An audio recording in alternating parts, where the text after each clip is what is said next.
Assalamualaikum warahmatullahi wabarakatuh. Di video ini gue pengen ngebahas masalah si ini ya, apa namanya, masalah daripada perubahan kadar garam. Nah, jadi intinya sih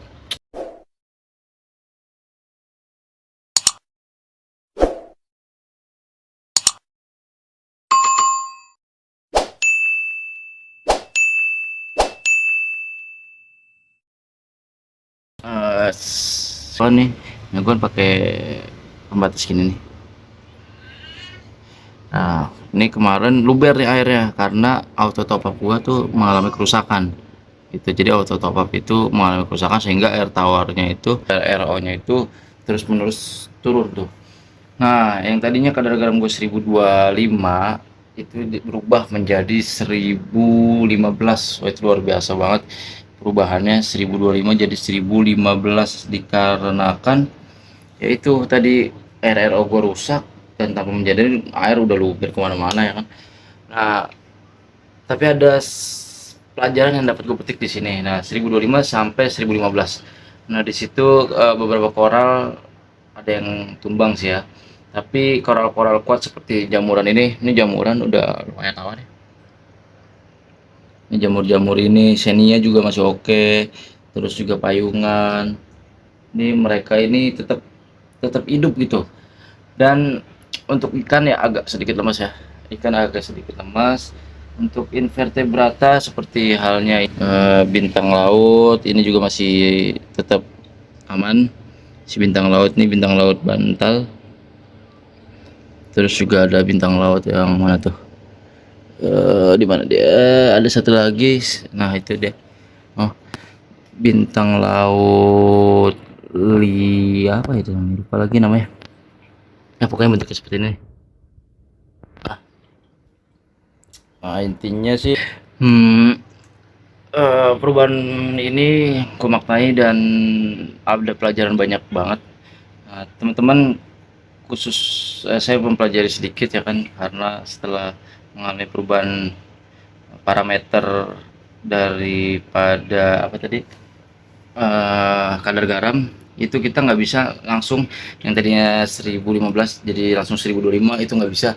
Jadi proses kita naikinnya tuh perlahan-lahan. Itu gua mengalami atau melakukannya selama kurang lebih 3 bulan sehingga kembali ke 1023, itu pun masih.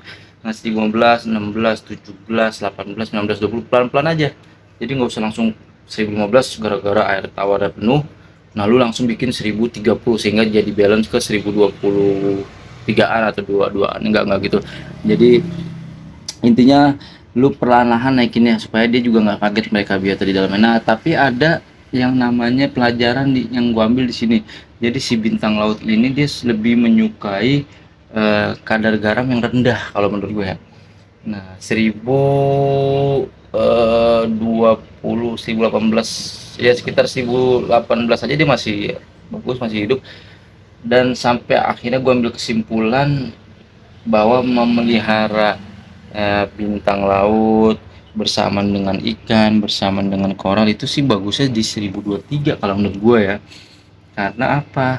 Karena kalau 1025 koralnya mekarnya bagus, tapi si bintang laut ini takutnya gampang lumer. Tahu kan lumer tuh, banyak bintang laut kasusnya tuh di akuarium itu lumer. Nah, kalau di gua nih udah 6 bulanan sih. Ya baru 6 bulan sih, belum belum lama banget. Tapi intinya itulah yang gue pelajari ya kan. Sehingga di 1000 kerendahan pun gak bagus, ketinggian pun 1025, 1026 itu bintang laut tuh cepat lumer. Ya, ini menurut pandangan gue sih, gue lebih senang dia di 1013, 1013, di 1023. Karena di 1023 ini dia bagus, sehat gitu alhamdulillah, dan nggak lumer sampai dengan detik ini. Dan untuk koral pun kalau 1015 dia kan namanya 15 tuh, itu dia nggak terlalu bagus tuh. Jadi mekarnya itu nggak maksimal si koral. Jadi mulai maksimalnya itu di 1020 ke atas. Nah, 1023, nah ini lumayan maksimal. Ikan pun sehat di 1023, walaupun ikan ini bagusnya di 1020-an untuk menghindari mungkin WS ya. Gue juga nggak tahu karena dia nggak ada WS nih pas di 1015 sampai dengan 1020 kemarin. Ya begitu bagus gitu intinya, kagak ada penyakitnya ya. Tapi kan kasihan koralnya kalau kita di bawah 1020. kasihan yang lainnya. Jadi kalau untuk menyeimbangkan biota yang ada di dalam akuarium kita, ya kita harus seimbangin juga di si bintang laut sekitaran berapa nih, untuk kadar garamnya ikan sekitaran berapa, dan si koral itu berapa. Kalau menurut gue idealnya 1023 kalau kalian mau pelihara koral, ikan maupun bintang laut. Itu sih yang gue pelajari.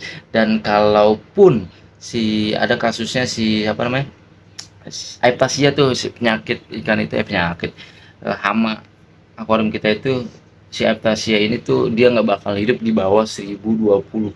Ingat, di bawah 1020 kadar garam kita, si aiptasia nggak bakal hidup. Tapi 1025 ke atas itu dia bakal hidup. Nggak tahu kenapa, emang dia 1023 ke bawah tuh dia nggak hidup, nggak ngerti juga gua. Intinya dia nggak bisa hidup lah, dan itu aman buat akuarium kita. Itu aja yang dapat gue pelajari dari 3 bulan ini, setelah baru ini gue share. Intinya kalau kita mau melihara keseimbangan antara koral, ikan, invertebrata, yaitu 1023 sih kalau menurut gue idealnya. Tapi menurut teman-teman beda lagi ya, silakan. Itu aja. Wassalamualaikum warahmatullahi wabarakatuh.